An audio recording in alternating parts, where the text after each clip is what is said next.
নমস্কার, dream home রিয়েলটিতে আপনাদের স্বাগত জানাই। আজকে আপনাদের একটা জমি দেখাবো। 2 কাঠা জমি রয়েছে। লোকেশানটা বলে দিই আপনাদের প্রথমে। লোকেশান রয়েছে টালিগঞ্জ কবরডাঙ্গা মোড় থেকে মাত্র 4 কিলোমিটার ডিস্টেন্স, এবং এটা রয়েছে পঞ্চায়েত এলাকা। টোটাল এরিয়া 2 কাঠা রয়েছে। দামটাও বলে দিই আপনাদের। দামটা রয়েছে 4 লাখ করে কাঠা। আর এই হলো সেই জমি, এই পুরো পোর্শন। এখানে বাউন্ডারি করা রয়েছে, আর এখানে লোকজন থাকছেন। এই পুরো পোর্শন হচ্ছে জমিটা। তবে এটা একটু নিচু জমি, আপনাদের মাটি ফেলে নিতে হবে। এবং এই দিকটা যদি দেখেন, এই দিকটা আপাতত ভ্যাকেন্ট রয়েছে, কেউ থাকেন না। আর এই সামনেটাও রয়েছে লোকজন, এবং এখানেও একটা রাস্তা রয়েছে, এদিক থেকেও রাস্তা বেরোবে। এবং এই সামনে থেকে, এখান থেকে চওড়া রাস্তা রয়েছে, এবং এই সামনেটা গেলে আপনার ওখানে ঢালাই রাস্তা রয়েছে। আর এটা হলো পাশের রাস্তা, এটা প্রায় 6 ফুট রাস্তা রয়েছে। জমিটা রয়েছে স্কোয়ারে, দেখতেই পাচ্ছেন। যদি কেউ নিয়ে ফেলে রাখতে চান খুবই ভালো, এবং যদি কেউ চান যে এখন বাড়ি বানিয়ে থাকবেন সেটাও কিন্তু করতে পারেন।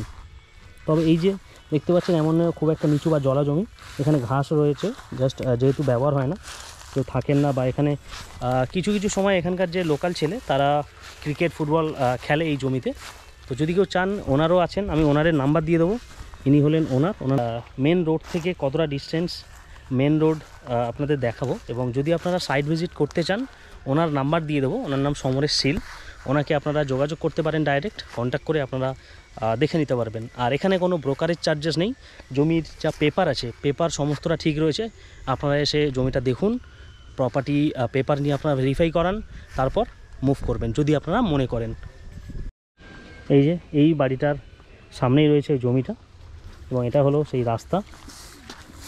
এখানে আপনারা পাবেন 8 ফুটের রাস্তা রয়েছে এখানে, এবং আশপাশে বাড়ি তো রয়েছে, বাড়িতে লোকজন থাকছেন। পাশে পুকুর আছে, সুন্দর পরিবেশ, নিরিবিলি শান্ত পরিবেশের মধ্যে আপনারা জমিতে পাবেন। এই হলো রাস্তা, ঢালাই রাস্তা। এবং এই যে বাড়িটা দেখছেন, বাড়িটার পাশেই রয়েছে সেই জমিটা। এখান থেকে গিয়ে জাস্ট কর্নারটাতে এই যে এই রাস্তাটা গেছে কবরডাঙ্গার দিকে বা টালিগঞ্জের দিকে, আর এই রাস্তাটা গেছে নেপালগঞ্জের দিকে, নেপালগঞ্জ জুলপিয়া।